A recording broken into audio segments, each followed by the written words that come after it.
Welcome again, Clashers. This is Terceran. Thank you for joining my second narrated clip on how to destroy Town Hall 10s. I am a Town Hall 11, so usually I focus on Town Hall 11s. However, I get asked pretty frequently what the best way is for attacking a Town Hall 10. And I have two good attacks to share with you. The first is it's a mass baby dragon attack. It doesn't get enough appreciation. I've seen it used a few times, but not enough. And it's really good for the novice that has issues with timing and placement and that sort of thing.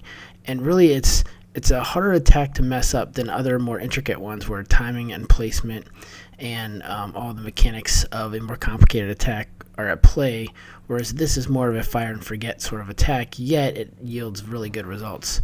So I'm going to start with that one. And it is from Ragnar, who is a member of one of my clans that I like to visit. And he did a really good demonstration in a war attack, and I'd like to share it with you and step through it step by step so that you can see how to go about doing this yourself. And I'd like to add, it works well for raids and war attacks. It does use a fair amount of elixir to make the baby dragons, of course, but in higher leagues that may not be a problem, or you might be pushing and be more interested in just getting trophies, in which case you will almost always get at least 1 star, if not 2 to 3.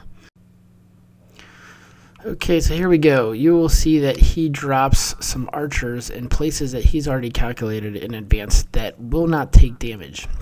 He's trying to get rid of some of these buildings off to the side and in front so that the funnel will work and all the troops go into that right corner that he plans on attacking through. So as you can see, these archers are destroying the buildings as intended, and then he drops his barbarian king to engage the other barbarian king.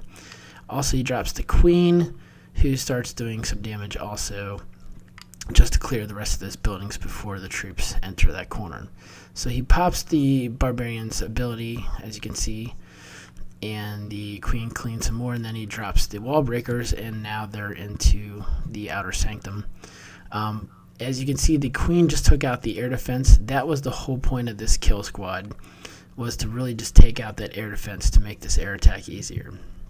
So now you can see in the bottom and to the left, he has dropped the baby dragons to funnel some of the outer stuff, and then he dropped a line of baby dragons and a line of loons. He drops the Grand Warden immediately behind them, and then they proceed on in. He drops some rages to guide them towards the center, and at some point here he pops the Warden's abilities to keep them alive and not take damage. One thing to note, earlier on he did drop 2 lightnings to take out the top air defense. So at this point there are no air defenses left. And as you can see, the dragons, babies, just go in. They clean all the skeleton traps that pop up.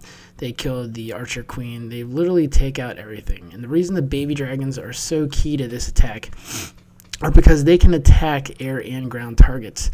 So really there's no concern about the clan castle troops or the heroes or the traps that come after you. The babies will take care of it. And also, as the babies die off, they get more powerful and they engage that rage ability that really makes them as strong as a regular dragon. As you can see, it was a really successful and effective attack, and it really did not take that much in the way of skill. You just have to know the basic placement and timing, but otherwise the attack kind of goes by itself and you're just along for the ride. So again, it's a really great attack for beginners or novices, or those that don't want to take a lot of risk when they're attacking a tougher opponent. So in the second attack, it's an interesting attack because if you take a look at this base, you will see 2 single infernos, and you will see the expos are all pointed down, and really it's a base that's just begging to be attacked by the air.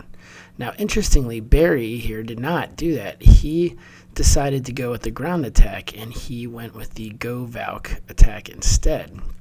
And it clearly worked perfectly fine. But for those that don't want to do an air attack or find it better to not do an air attack, this was definitely a safe ground option, and I definitely think it was worth stepping through and demonstrating this attack because it worked beautifully, and actually it won the war for this particular war. It literally was a nail biter, and this attack won the day and they ended up winning. Okay, so if you look at the top of the base and the left, you will see him drop a golem and several wizards in each spot.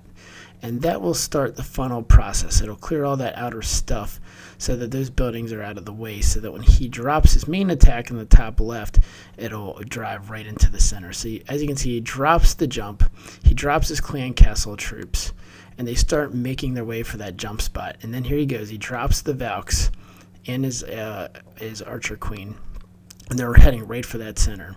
And that single Inferno is no match for these Valks coming right at it. He drops the poison to take out the enemy clan castle troops, and as you can see, he just took out that core. He dropped another jump so he can drill right through this base.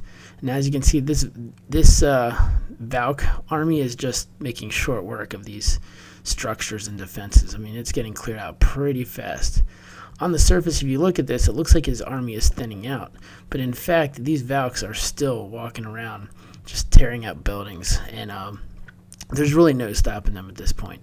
I mean, between a mortar and just a couple of defenses left, they just continue carrying along. And if that weren't enough, there's some bowlers and the Barbarian King falling behind. But the Valks are there clearing the outer buildings, and then there's a couple heading right towards that cannon to finish that off. And then here show up the bowlers taking out that last mortar and that air defense and that puffer. And this is a 3-star attack. So interestingly, like I said, this would have been an ideal attack for air. You could have easily sent in a kill squad, take out the queen, the air defenses, and the loons would have just made short work of that Inferno. But this was really a good demonstration of when a govalk is a good alternative for that sort of attack. And in some cases, your Valks might be stronger than your loons or your hounds, and it might make sense to do this. Or you might just want to take the conservative route and go the ground route, because sometimes the air attacks can be a little iffy. So it's worth noting that there are many attacks that are successful against Town Hall 10s. These are literally just 2 examples of attacks that work. I did want to share them with you because they are very effective attacks, and if you add them to your toolbox or a little Swiss Army knife of attacks, they will serve you well. So I hope you found these useful. Please tell your friends, and please subscribe if you'd like to see more of these videos in the future.